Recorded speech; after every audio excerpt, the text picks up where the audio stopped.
Hey everyone. Yeah, I apologize if this goes off. It just did it once already, like I predicted. But anyway, you know, there's some things that make a lot of us fans, a lot of the insiders, some that makes us a lot of us laugh. You know, we always, there's there is no doubt that there is a huge, if not a very sizable fan base that does not like people like Roman Reigns. They do not like people like John Cena. Why? Because they are not the typical catch and catch cans pro wrestler. They're not the kind of person that can go out there and give you that 5-star match you want every night. They're not the kind of person that will go out there and give you that this is awesome moment.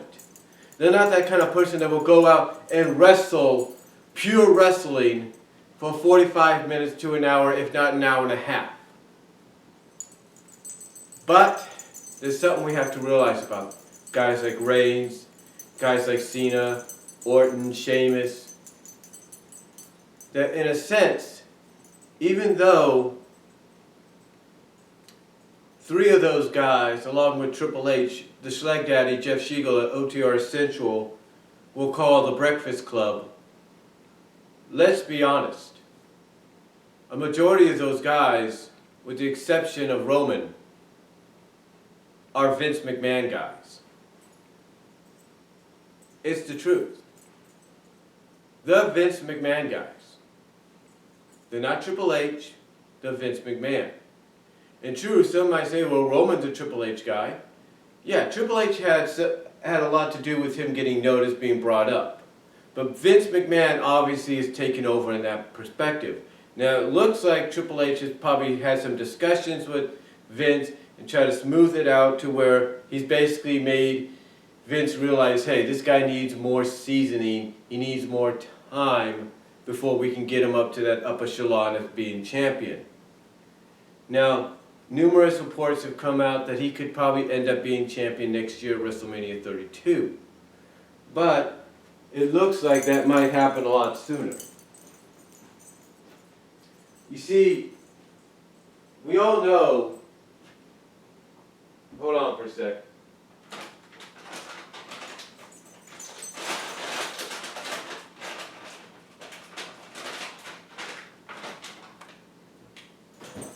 We all know after this past Monday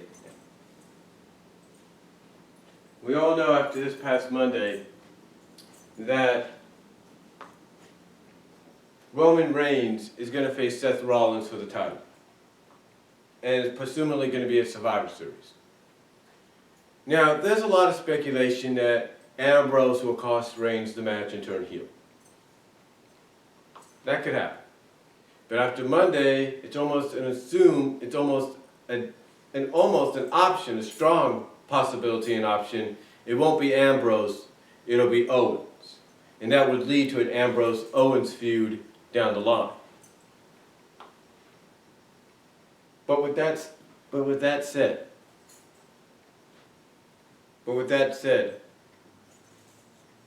there's speculation and maybe even some worry on the behalf of a lot of these fans that don't like people like Cena or Reigns. And that worry, that speculation, is that come Survivor Series, which celebrates the 25th anniversary of The Undertaker's debut in the company, that the WWE is going to pull the trigger, Vince McMahon is going to pull the trigger, and Reigns is going to become champion. Now, we can see a double pull of the trigger, and not only would Reigns become champion, but we could also probably see Sheamus cash in and become champion as well. That's a possibility. And the reason this would happen, and the reason people speculated and worry about it happening, is due to the fact that a lot of the blame for the low ratings that WWE has been getting has been due to certain segments, yes. It's been due to the booking of certain stars and everything, but mostly the blame goes upon the WWE World Champion, namely Seth Rollins. And if you're someone like Vince McMahon, and someone like Kevin Dunn, he gets in your ear a lot more than your son-in-law or your daughter and says, hey, you know, the reason for our low ratings is because it's because that guy Triple H has convinced you to be champion. That Seth Rollins guy, yeah, he's the reason low ratings. So you know what? It's time to take the title off him. Yeah, and put it on one of your guys. Yeah.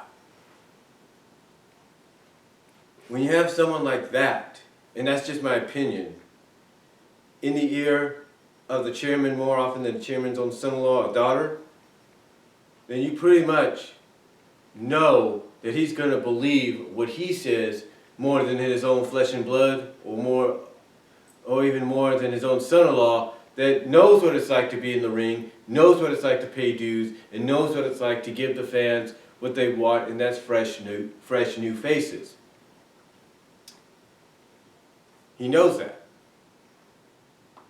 He knows that. But again, when you're Vince McMahon and you have someone like Kevin Dunn constantly in your ear, and your son-in-law is right there, probably within earshot, you know you got a problem. Now, will it be nice if, let's say, they let Rollins keep the title a little longer?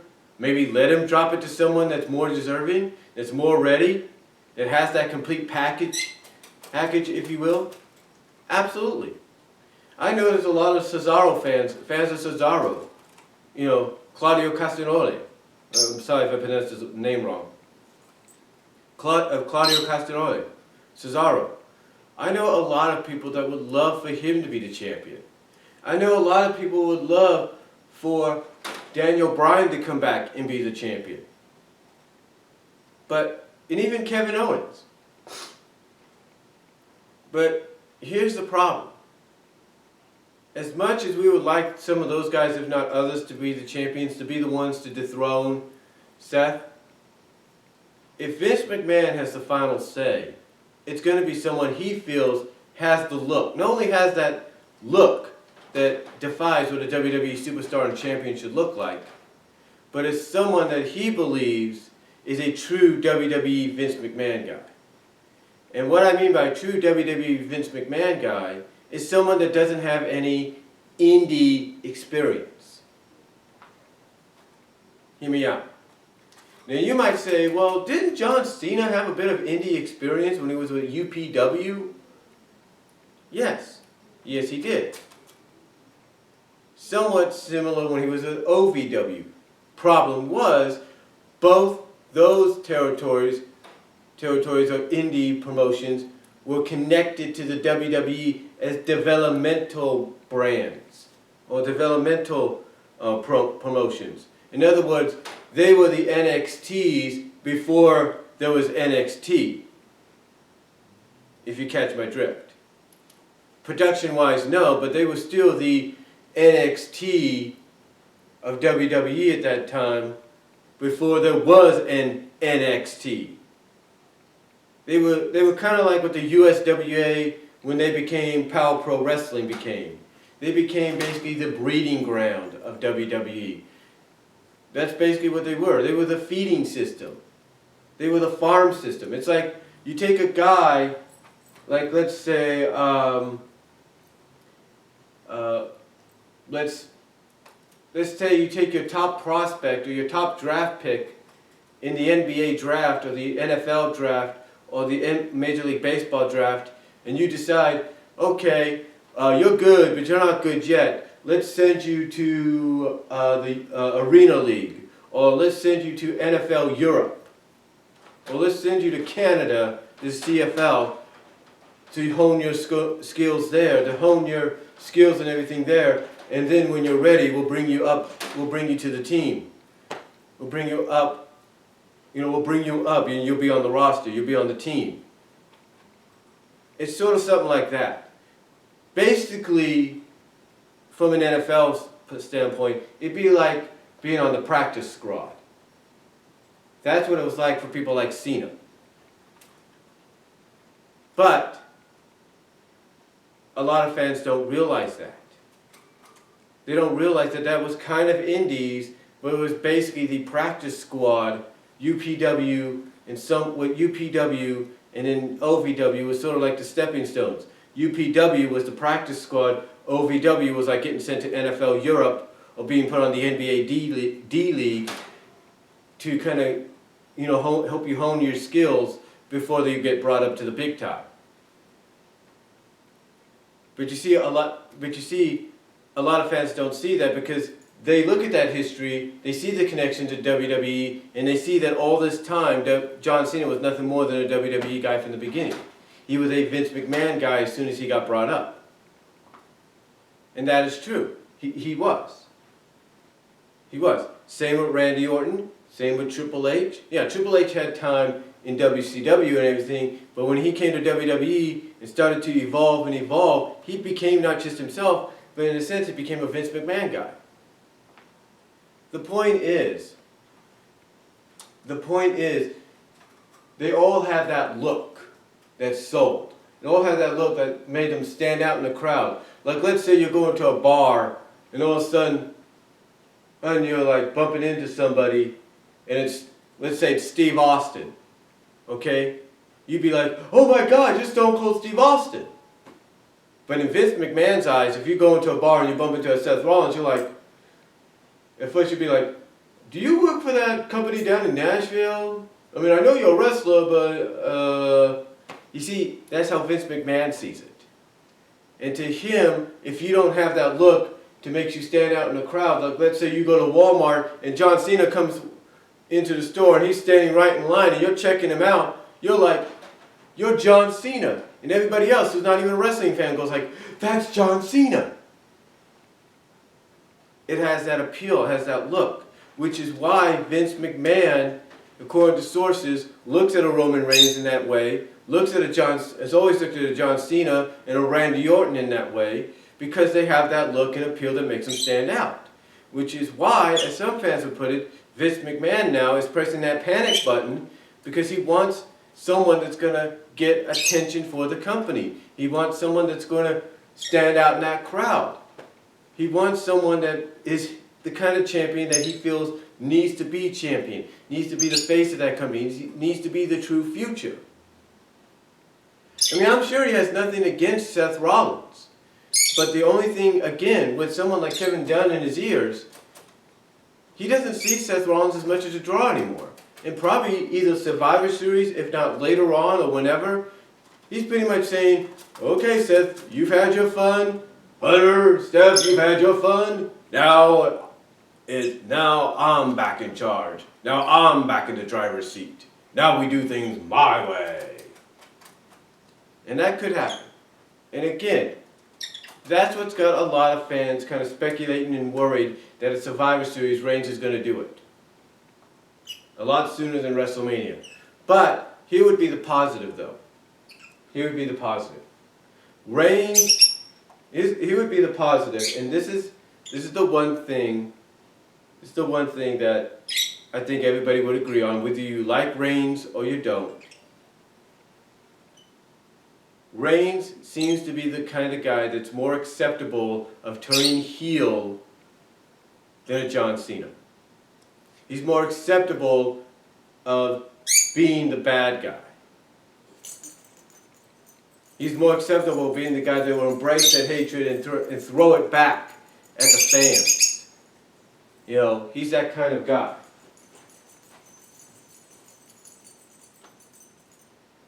You know, he's that kind of guy that fans would see kind of embracing and doing that. You know, not a John Cena. So to me, yes, I agree fans, hardcore wrestling fans do have a lot to worry about because of the fact that that's a possibility at Survivor Series. I mean, there is no doubt about it.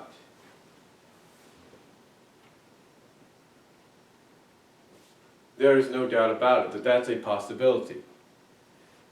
But will it happen is totally up to what happens behind the scenes. I mean, you would think WWE would realize by now that since Monday Night Football has come to ESPN, and that it's going to be a juggernaut for them. It's going to be a problem. it's going to be something that they cannot, fight much longer. It's going to be something that they got to look at and deal with.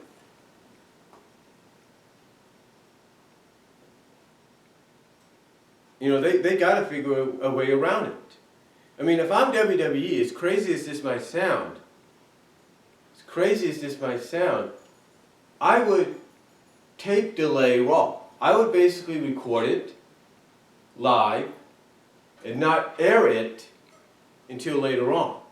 I would make an agreement with USA saying, look, Monday Night Football's here, we need to change the time schedule so that we can get some decent ratings and not lose to Monday Night Football. And that's something they could do. I mean, I've even said for 90 days maybe they should bring in the NXT creative team and booking team and let them show the main roster of creative and booking how it's done.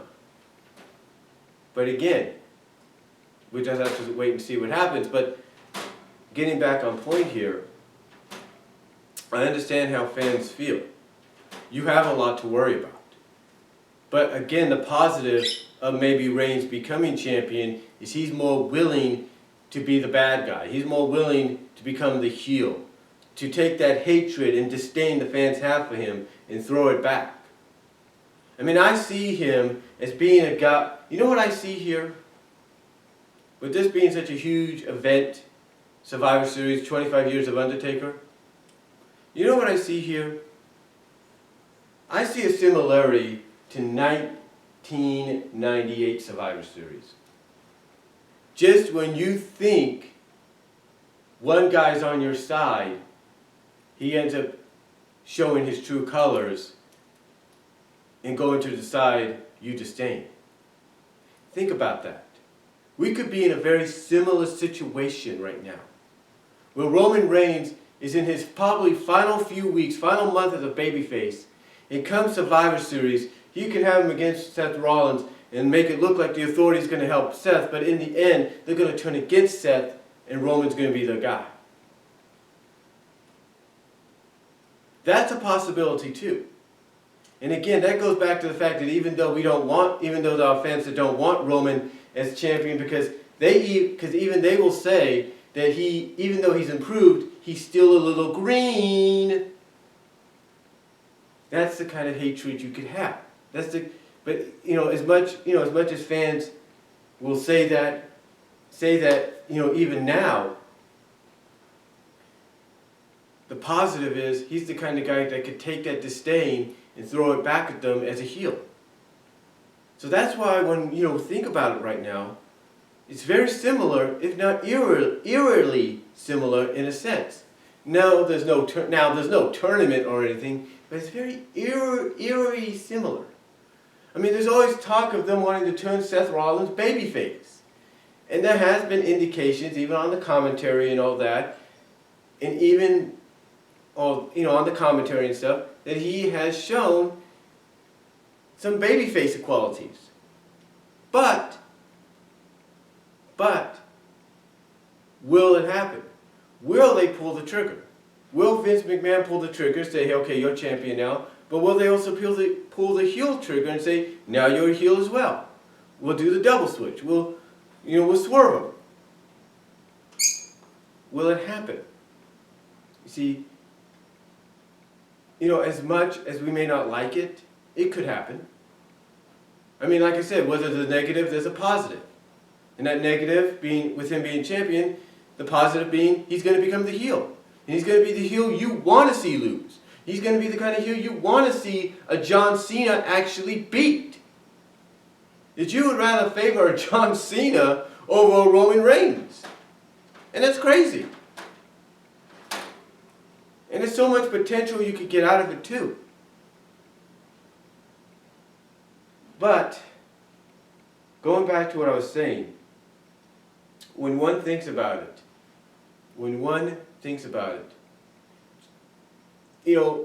just when we think WWE should do this, they always end up going back to what, I guess, brought them to the dance.